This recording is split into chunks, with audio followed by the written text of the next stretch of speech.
बाप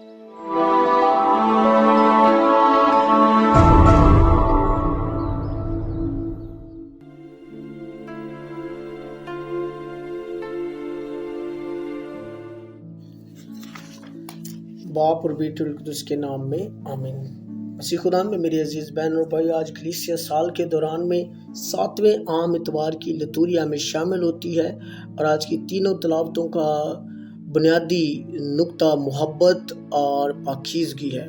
मोहब्बत हमें इंसानी अजमत का एहसास दिलाती है और इस बात के लिए आमादा करती है कि हम यीशु की तरह अपने दुश्मनों से प्यार करें और अपने सताने वालों के लिए दुआ मांगे।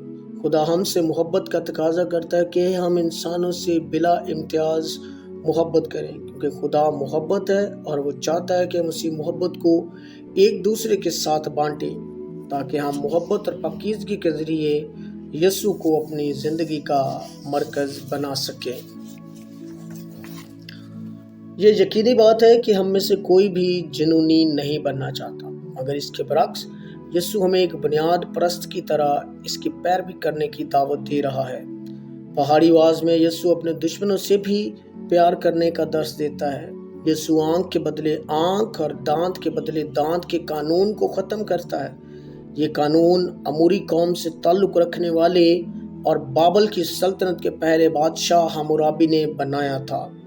हम्मुराबी के कवानीन तारीख में लिखे जाने वाले पहले कवानीन हैं और आंख के बदले आंख का कानून भी हम्मुराबी का ही है, जिसका मकसद बदला की हद मुकर्रर करना था कि जितना किसी का नुकसान हुआ है बदले में इससे ज़्यादा ना किया जाए। मगर खुदावंद यीशु मसीह इनके लिए जो खुदा की बादशाहत में बुलाए गए हैं एक नए रास्ते का आगाज़ करता है। दुश्मनों को गले लगाने का नया तकाजा, हमसायों को अपनी मानिंद प्यार करने का तकाजा, तमांचा मारने वाले की तरफ दूसरा गाल फेरने का तकाजा, बेगार में एक की बजाय 2 कोस जाने का तकाजा। पुराने अहदनामे में कहीं भी इनफरादी तौर पर किसी से नफरत करने का हुक्म नहीं है, हाँ, मगर मजहबी तौर पर बदी और बदी करने वाले से दूर रहने की तालीम है।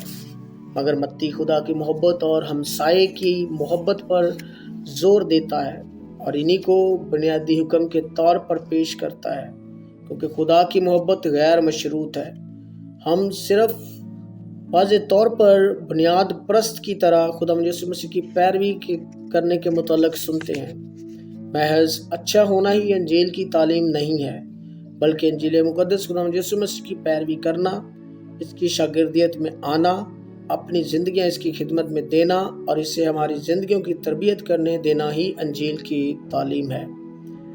एहवार की किताब में से आज की पहली तिलावत हमें दावत देती है कि हम पाक हों जिस तरह खुदा पाक है, और खुदा की तरफ से इस दावत को संजीदगी से कबूल करने की ज़रूरत है। अक्सर औक़ात हम इंसान खुदा को अपनी मर्ज़ी के मुताबिक जवाब देते हैं। हम खुदा को हाँ कह तो देते हैं और फिर सारी ज़िंदगी अपनी मर्ज़ी के मुताबिक खुदा को वक्त देते हैं, और वो भी टुकड़ों में। इसीलिए आज खुदा यीशु मसीह सख्ती के साथ अपनी तालीम हमें सिखा रहा है। वो नहीं चाहता कि हम इसकी पैरवी करने के हवाले से किसी गलत फहमी का शिकार रहें, और इसकी शागिर्दियत हर चीज़ को छोड़ने के लिए तैयार रहने का नाम है। हम सब पाक और कामिल होने के लिए बुलाए गए हैं। पाक होने से मुराद है कि हर लिहाज से खुदा की मर्ज़ी के मुताबिक ज़िंदगी गुजारना, और कामिल होने का मतलब हरगिज़ ये नहीं कि हर काम में ही कामलियत से करना है, क्योंकि काम करने में हम कभी भी कामलियत को नहीं पहुंच सकते, मगर प्यार करने में दूसरों को खुदा के लिए अपनी मानिंद प्यार करना है। जितना ज़्यादा हम खुदा के प्यार को दूसरों में बांटते हैं, इतना ही हम खुदा के प्यार में बढ़ते हैं, क्योंकि हम सब खुदा की जिंदा हैकल हैं। हम दूसरों को क्यों माफ़ करते हैं? माफ़ करना क्यों अहम है?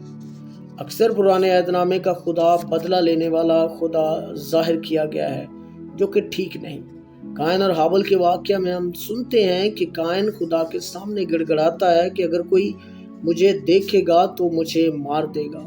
तब खुदा इसे कहता है कि जो कोई तुझे मारेगा इसका बदला 7 गुना लिया जाएगा।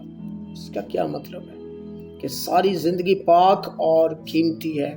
بس اسی وقت سے کسی پر بھی نہ صرف قتل کرنا بلکہ ہاتھ اٹھانا بھی گناہ قرار دیا گیا ہے، کیونکہ تمام بنی نوع انسان خدا کی شبیہ پر پیدا کیے گئے ہیں، اس لیے ان پر رحم کرنا اور عزت کرنا لازمی ہے۔ اسی طرح جب موسیٰ بنی اسرائیل کو دریا پار لے کر گیا اور مصری دریا میں ڈوب مرے تو اس وقت فرشتوں نے خوشی سے گیت گائے اور مسکرائے، تو تب خدا فرشتوں سے مخاطب ہوا اور انہیں کہا کہ تم کیوں مسکراتے ہو جبکہ میرے اپنے بچے دریا میں ڈوب رہے ہیں۔ خدا کے نزدیک ہم سب خدا کے بچے ہیں، حتیٰ کہ فرعون اور اس کی آرمی بھی خدا کے رحم اور پیار میں جگہ پاتے ہیں۔ یہ خدا کا پیار ہی ہے کہ جو ہمیں معاف کرنے کے قابل بناتا ہے، اس لیے ہمیں معاف کرنا چاہیے اور یہ معافی ایک دوسرے سے شروع کرنی ہے، کیونکہ یہ خدا کے پیار کا تقاضا ہے۔ معافی کا مطلب ہوتا ہے کہ ہم ایک دوسرے کو قبول کرنا ہے، لیکن ہم معاف کرنے کی بجائے خدا کے راستے کو اپنانے کی بجائے خود ساختہ راستے اپناتے ہیں، کیونکہ ہمیں معاف کرنا مشکل لگتا ہے۔ ہمیں معاف کرنا اس لیے مشکل لگتا ہے کیونکہ ہم دوسروں کو اپنا دشمن گردانتے ہیں، جبکہ خدا کا کوئی دشمن نہیں۔ یاد رکھیں، خدا نے ہمیں زندگی عطا کی ہے، خدا نے ہمیں پیار کرنے کی قوت سے نوازا ہے اور یہ زندگی اسی کی عطا ہے، ہماری نہیں۔ اس کے باوجود خدا ہمارا انتظار کرتا ہے کہ ہم لوٹیں، کیونکہ ہم سب اس کا خاندان ہیں۔ اگر ہم اس کی پیروی کرتے ہیں تو کیا کرنا ہے؟ خدا یسوع مسیح کی زندگی میں ایک ایسا ہی واقعہ آتا ہے کہ جب ایک اندھا آدمی یسوع کے پاس لایا گیا تو یسوع نے تھوک اور مٹی لگا کر اس کی آنکھوں پر لگائی اور اس سے پوچھا کہ تو کیا دیکھتا ہے؟ تو اس نے جواب دیا کہ درخت گویا کہ چلتے ہوں۔ اور یسوع نے ایک مرتبہ پھر اس کی آنکھوں کو چھوا تو وہ صاف صاف دیکھنے لگا۔ اسی طرح ہمارا مسئلہ یہ نہیں ہے کہ کون برا اور کون اچھا ہے، مگر مسئلہ یہ ہے کہ ہم دوسروں کو صاف صاف دیکھ نہیں پاتے۔ ہم ان کو بطور انسان دیکھنے میں فیل، جبکہ بطور دشمن دیکھنے میں کامیاب ہو جاتے ہیں۔ آئیں ہم خدا سے دعا کریں کہ خدا ہم سب کو جو ہے وہ فضل عطا کرے کہ ہم مسیح یسوع کی تعلیمات پر عمل کرنے والے بنیں۔ آمین۔